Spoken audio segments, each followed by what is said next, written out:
drinking milk stout while we talk about the NICU, because that is what I do in my spare time. For those of you moms who like beer, and for those of you moms that like milk stout beer, this one's pretty good. So we're drinking our stout. Don't worry, don't judge me.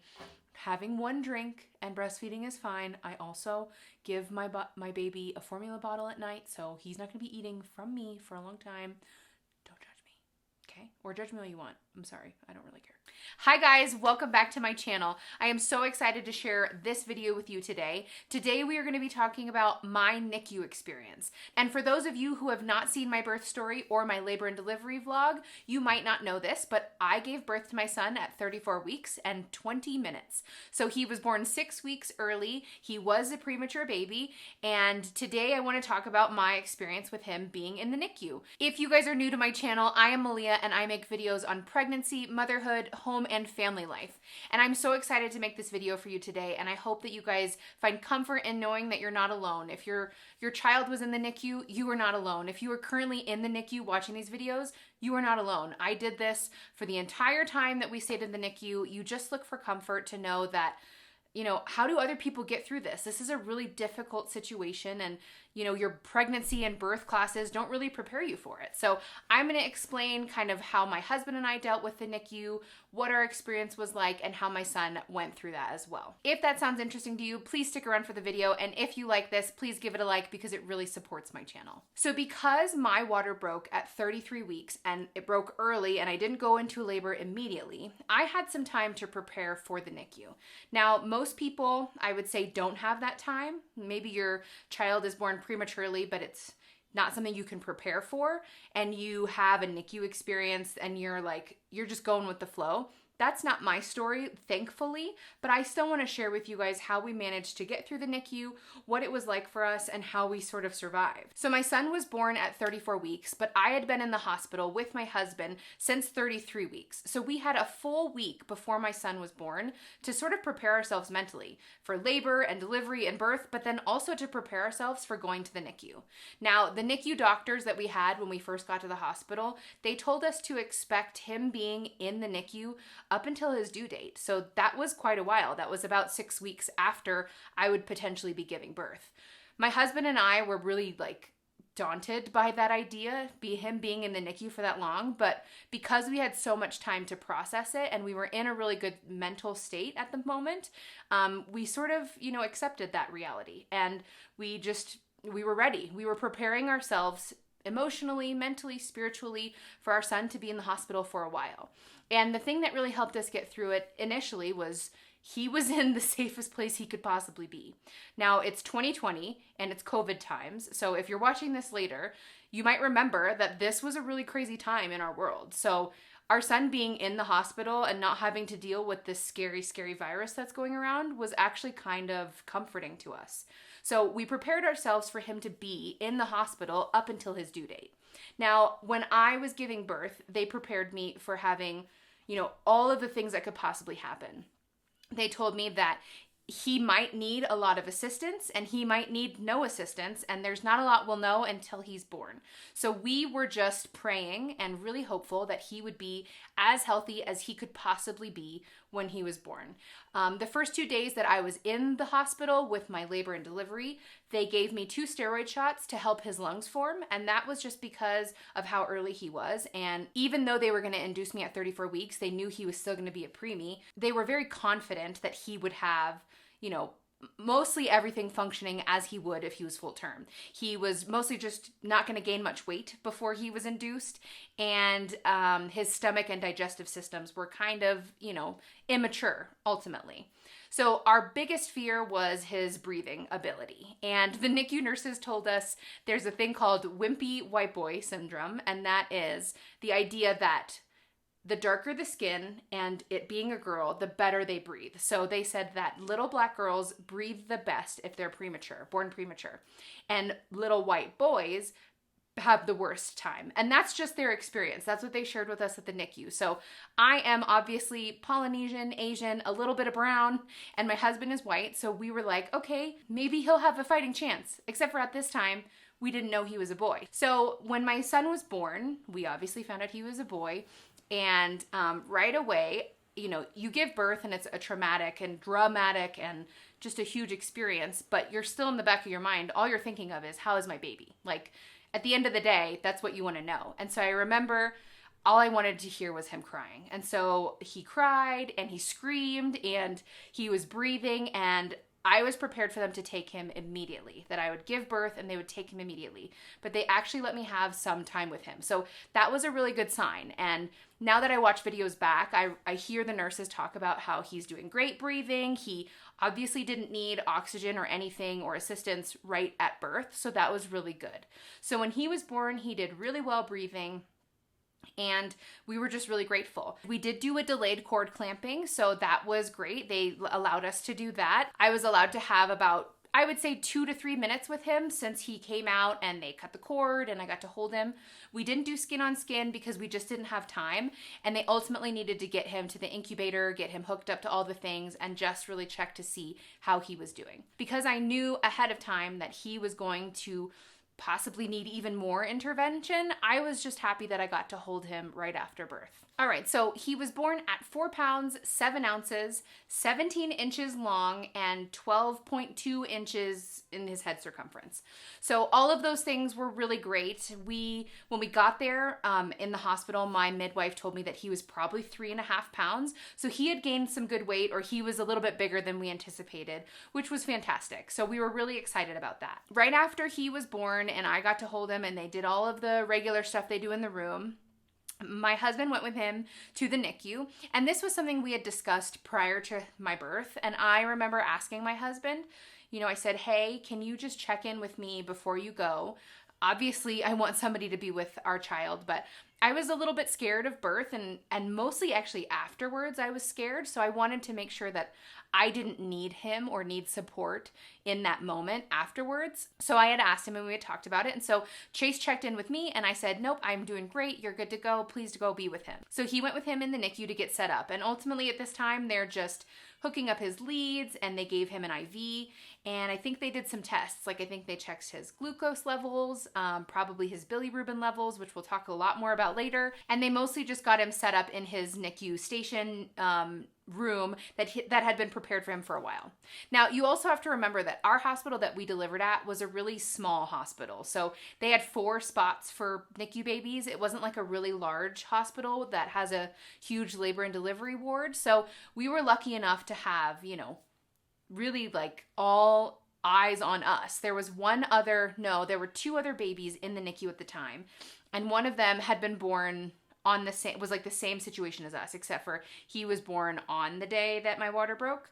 So he was born at 33 weeks. But either way, it wasn't like a really busy NICU experience. So we got to know the staff really well, and our experience was really different just based on the size of our hospital. So when Chase went with him to the NICU, he said that they hooked up his leads and they hooked up his IV, and they just kind of got him ready and prepared.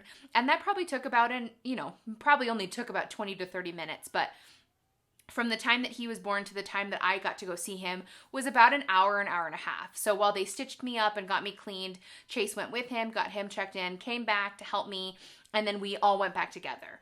And when I went back, so he was born at like 12:19 in the morning. So it was really early in the morning or really late at night, however you see it. And I was exhausted, but also excited at the same time, and we were just ready to go see him. So we went over there, and it was probably 2 o'clock in the morning. Originally, they had wanted me to start trying to nurse him right away, but I think he was so tired. You know, it's a big experience for a baby. He was so tired, we were tired, that they ultimately said, you know what? Go back and get some sleep, and then we'll try again in the morning, or we'll try nursing for the first time in the morning. He'll be just fine. Now, another thing to note, prior to him being born, you fill out like a sheet that has your preferences. And one of the things it asks is, if necessary, would you want us to supplement with breast milk, like donor breast milk or formula? And we had chosen breast milk. So by this time, I don't know if he had eaten yet. I think he might have gotten donor breast milk before I nursed him for the first time, but I can't remember exactly. So after, we get to see him, it's like 3 a.m, and we decide to go back to go to sleep. So we go to bed and we take a break, and then we wake up in the next morning to go try that initial nursing session. So when we went back the next day, he had actually been put on oxygen overnight, which was a little surprising just because he didn't need it right away, but they did warn us that it could change as he, grows, and ultimately it could keep changing as he starts taking more feeds and stuff like that. So the biggest thing they reassured us of when we were in the NICU is that oxygen doesn't prevent them from going home. So we weren't too concerned about him being on oxygen. We're also in Colorado, so we're at altitude, and there's just a lot of things kind of going on that could cause a child to be on oxygen, or an infant when they're born. So we weren't too worried about that. But when we went back in the next morning, it was probably, 4 hours later, we saw he was on oxygen, he was still in his incubator, and we tried to nurse. So the first time that we tried to nurse him, it was really, really beautiful and wonderful. I was so excited that I could even, attempt and hopefully make this beautiful process work, because it was really important to me. And the NICU nurses also explained how beneficial breast milk is for preemie babies especially. So I was so excited to start, a little intimidated. It's kind of crazy. You get really used to being naked in front of strangers when you're nursing, especially in the NICU. Now, my experience with nursing him at first was really interesting because obviously I'm a first-time mom. My mom didn't breastfeed me. She had a really difficult time. So I always kind of had this in my mind that I was going to struggle. Then he was a preemie, so they already had told me I was going to be triple feeding him. So we just tried, and ultimately they said, we're not trying to get him to eat at this point. We're just trying to keep him at the breast, encourage your milk supply to come in, encourage him, it helps him with his hormones, it helps him with temperature regulation, heartbeat, all of those things.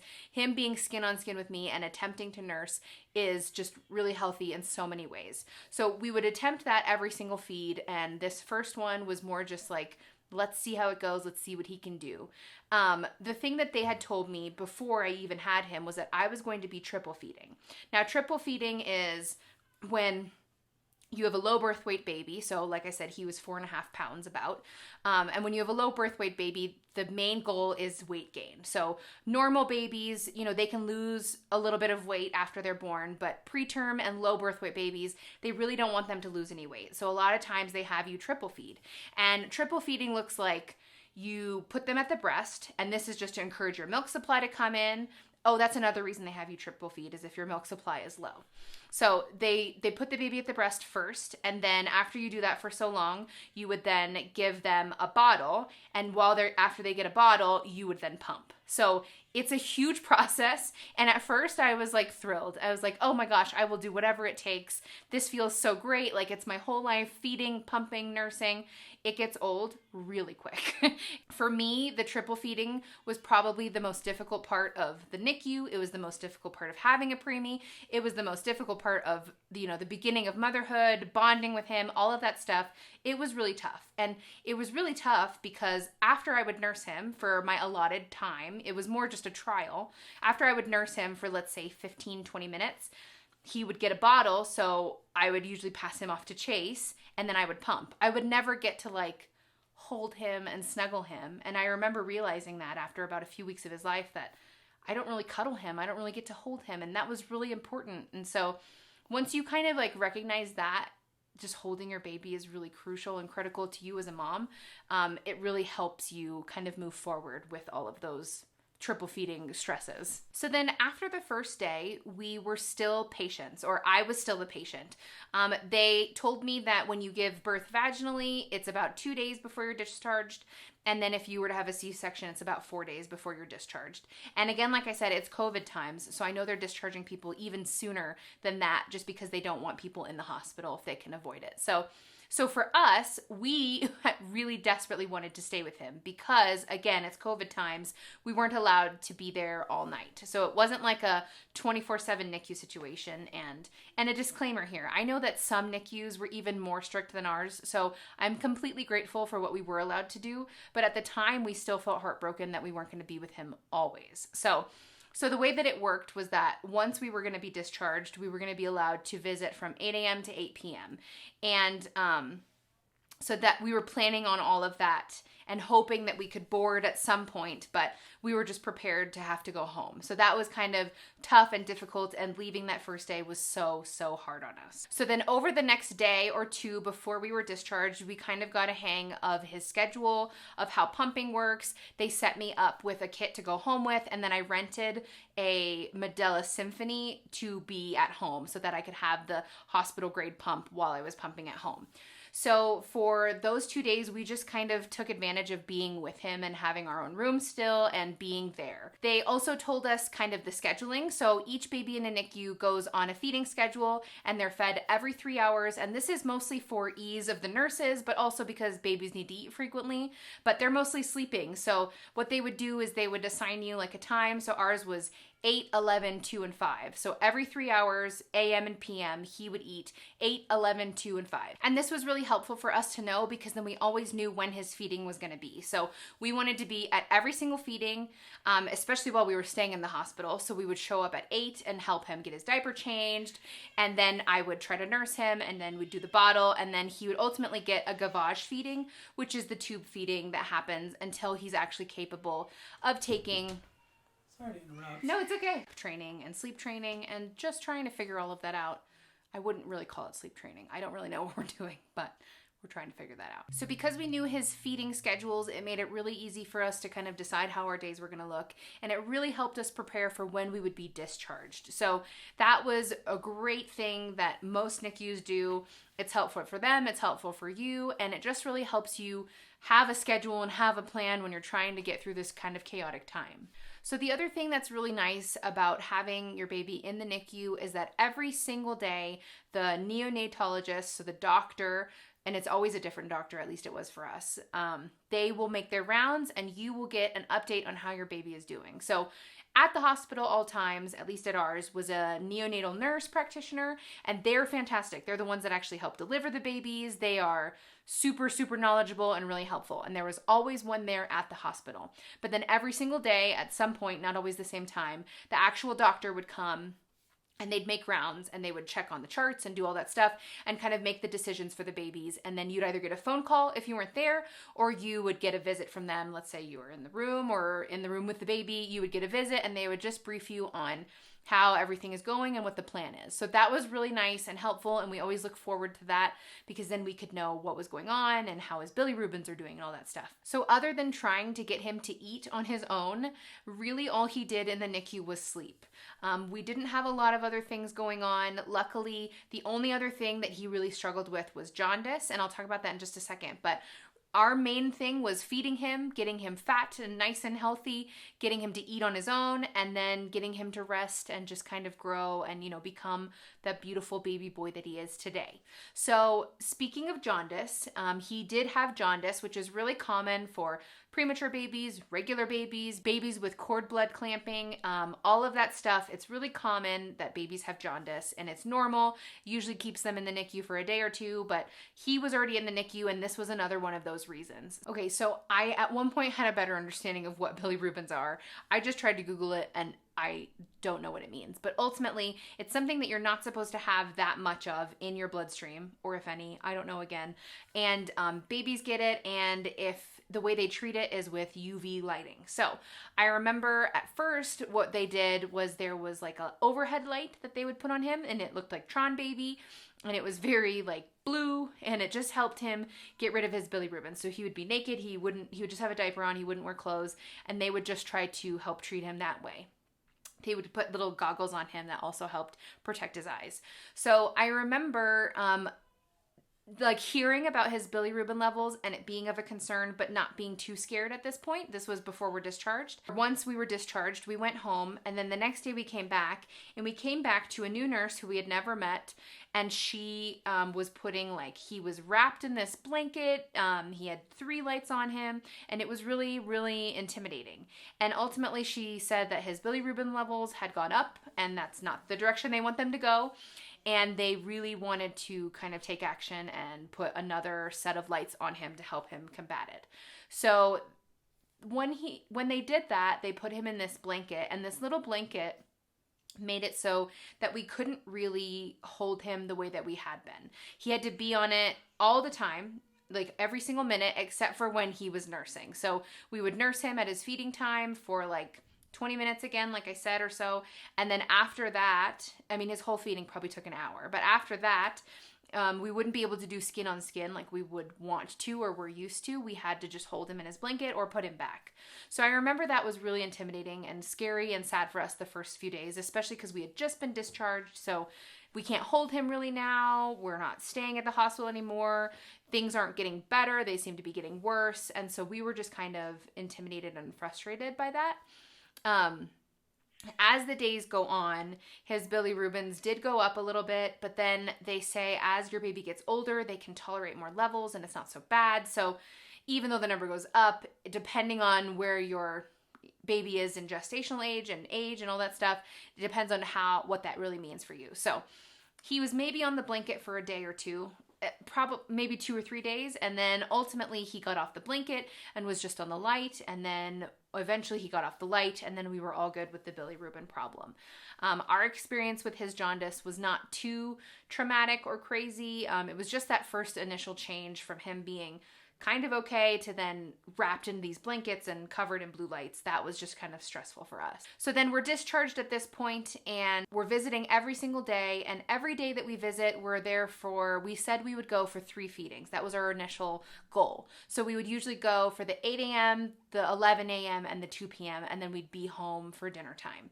And at first this worked really great for us. We really liked that we could be there with him for most of the day, but then we would still have some time at home we still needed to get his nursery ready. We still needed to clean the house and kind of get stuff done.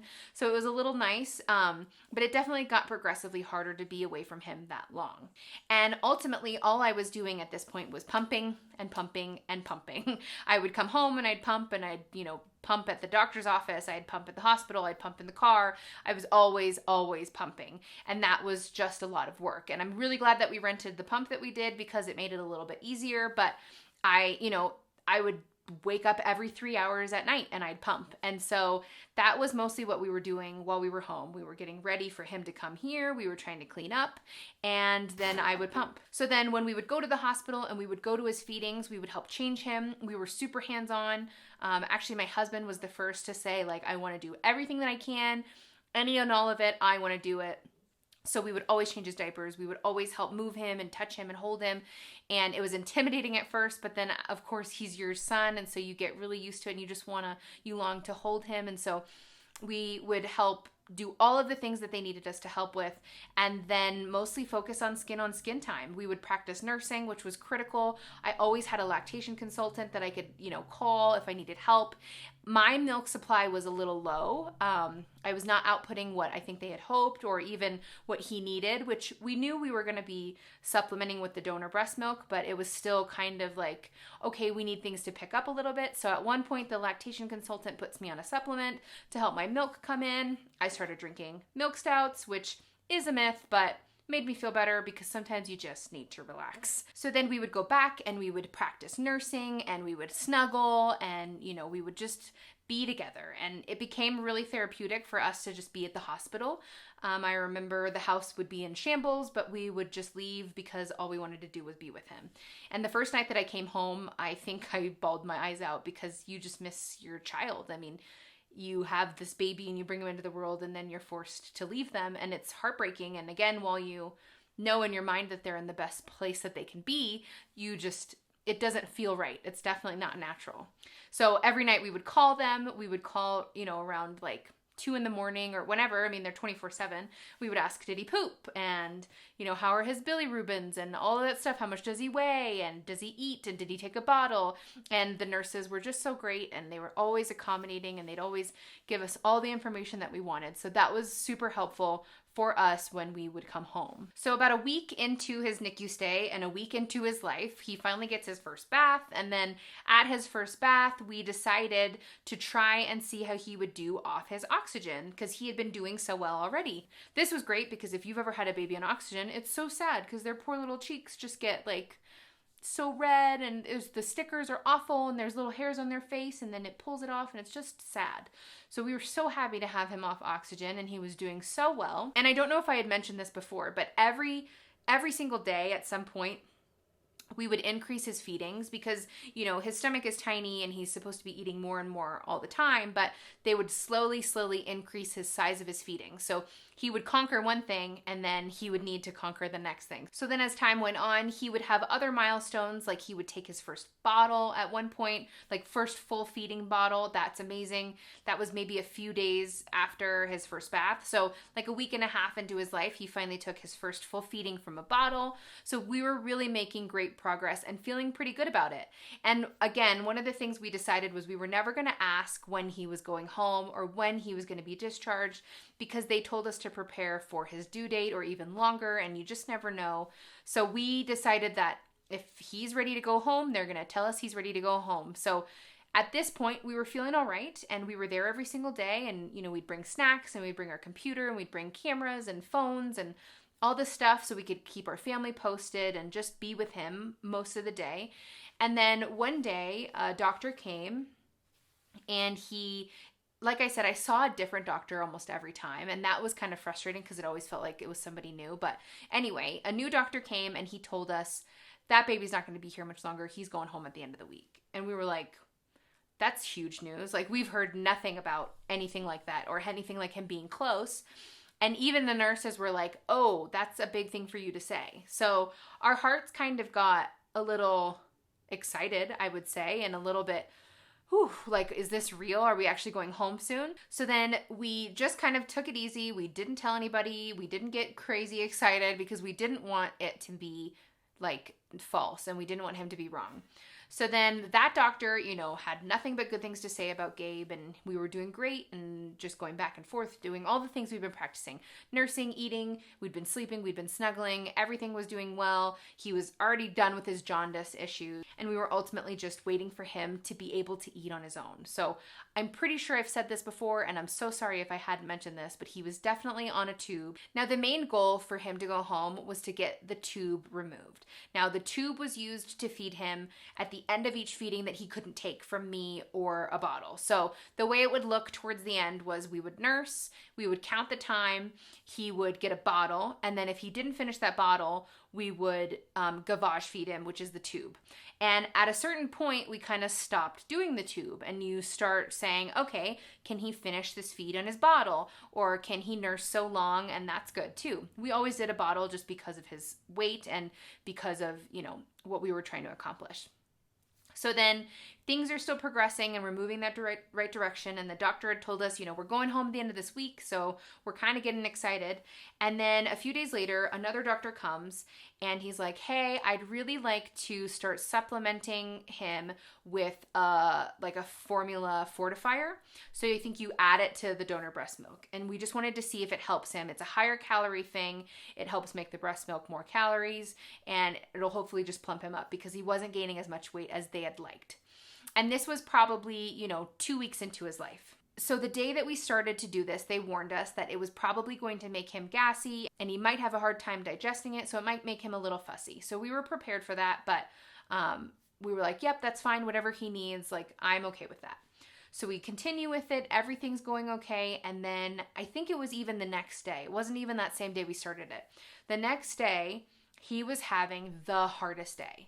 He wouldn't sleep, and he was a super sleepy baby. He would not sleep. He wouldn't settle down. He would actually just kind of scream and cry, and he wasn't a huge crier at this point. And so it was awful, and his heart rate would go up, and we would just get really kind of scared because the monitors kind of are always going, but when they do something that's serious, you definitely notice and you recognize it. So at this point, he was having a really tough time on this formula fortifier, and we were just feeling kind of at a loss and decided, I think he needs to go back on oxygen. Now, we didn't decide this, but us and our nurses kind of noticed that that's what was happening and his levels were not doing so well. And they had told us that as he started taking bigger feeds, he might need to go back on oxygen, and that's okay and normal. So we felt defeated for sure in this point, but we did decide to go back on oxygen. And it helped. It made a huge difference. It helped him calm down. It helped him handle the feeds. He was still dealing with a lot of digestional issues, and that's just because he was preemie. Formula doesn't really sit well with a lot of babies, and so it was just kind of the nature of the game. So we overcame that hurdle. And then I think a day or two later, the doctor comes back and he says, how do you guys feel about switching completely to formula instead of donor breast milk? So you would just nurse and then you would give him a bottle of formula, full formula, instead of a bottle of fortified breast milk. And his reasoning was that calorically it would be more helpful and also nutritionally it would be more beneficial for him. He said that he lost out on a lot of minerals in the womb the last third trimester that he missed, or the last 6 weeks that he missed, and no breast milk is going to give him that. But the formula will give him that. It'll give him the calcium and all of the stuff that he missed out on. So ultimately we decided that's fine with us. Let's switch to the formula. Although we felt defeated again, just like I wasn't doing enough, they reassured us that it had nothing to do with me. Even if my breast milk, even if I had enough milk to feed him entirely from that, they would still recommend supplementing because he's still missing out on a lot of stuff. So that was the decision we made, a few days after we had tried the fortifier. So we switched to regular formula and we're ready for that, next step of him to just start gaining more weight. And again, the main goal was for him to gain weight and to get off of the feeding tube. So as long as we're moving towards that direction, I'm fine. And as long as he's healthy, I'm fine. So I would say maybe 2 or 3 days before we were actually discharged, we had an event come up. And it was an event that we were potentially going to attend. And we had asked the nurse, we said, hey, how does discharging work? Like, we don't expect, to go home anytime soon. But because the doctor had said we might be, like, will we know in advance if it's time? And if we have an event, like, how does that work? Should we plan to not have events just in case it's the day, or will they keep him here if we're not going to be there? And she pretty much told us that it could be same day they tell you it's time to go home. So once we had that realization that we could go home like at any moment, as soon as that tube came out, we were like, whoa, so things could move really quickly. And our hope and our goal was to board the whole time. As soon as it was a possibility, we were hoping to start staying at the hospital. But they explained to us that you can only do that 2 more nights. So it's the 2 nights after you give birth and then 2 extra nights. And so because we wanted to kind of match that with when he would be going home, we didn't really know when to start that process. So we had asked the nurse this and she was just kind of asking around and giving us a heads up. But we were really not thinking that we were that close yet. Then the next day comes along and the doctor comes in and he's like, he's doing so well. I want to test him off the tube and we're going to try to see if he can, he'd been eating full bottles. He had been nursing super well and we were just going to see if he could do without the tube. So we did a whole test day and he did great. And ultimately the next, that day we were like, okay, can we start staying here? Because I think we're getting close. Because they even pulled his tube at one point. And then they gave us the go-ahead to start boarding, which was so fantastic. So we finally got the chance to board, and that meant that he could come into the room with us. And we were all in one room together. We got to stay the night. It was just so much better than going back and forth. So we're officially over 2 weeks in the NICU. We've been discharged since... what was it, probably the 6th, so almost that whole time we've had to come back and forth. And then tonight they are finally letting us board, so we can stay here, which is really great, so that we can sleep in the bed and he will be in our room, and it'll be kind of like how it would have been, hopefully, had he been born at term. So that'll be a fun experience to have before we get to take him home, which is also hopefully soon. His feeding tube is out and he's back on oxygen, but that's okay. So we are just kind of hanging out and taking it 1 hour at a time at this point. We're doing like a feeding experiment trial. It went well last night and yesterday. Today's going to tell us a bit more too. We want to keep going forward or maybe even stay the same instead of doing anything silly.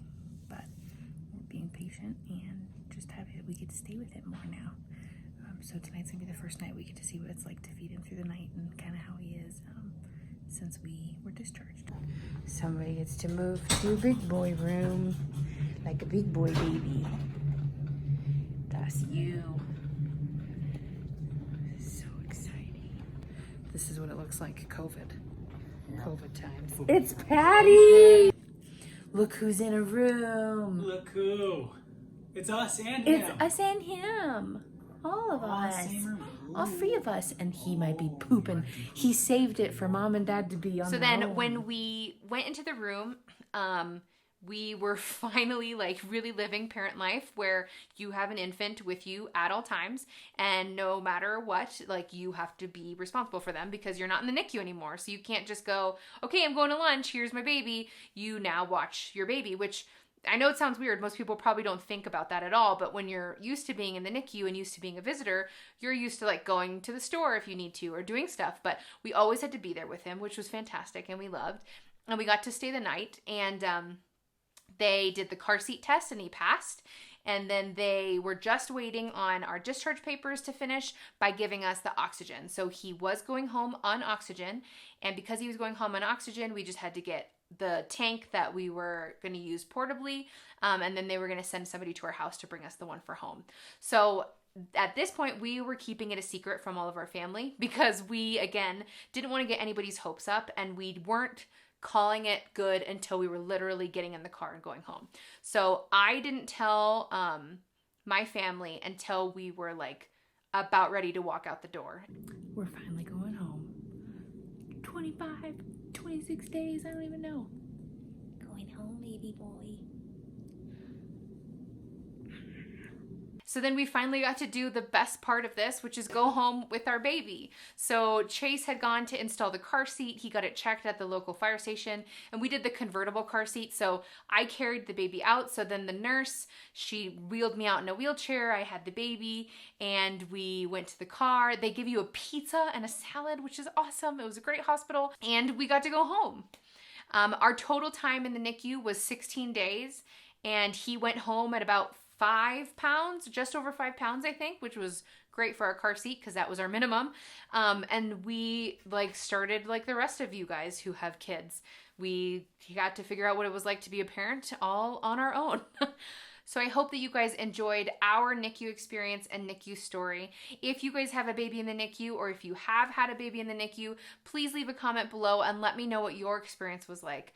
I love connecting with other moms who have had shared experiences, making this a little bit more normalized for others who are going to go through it in the future. I'd love sharing my story so that you can be comforted in knowing that you're not alone and that you'll get through it.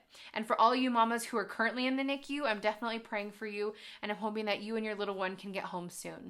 Thank you guys so much for watching this video, and if you are new, please consider subscribing. I make new videos on this type of stuff every single week.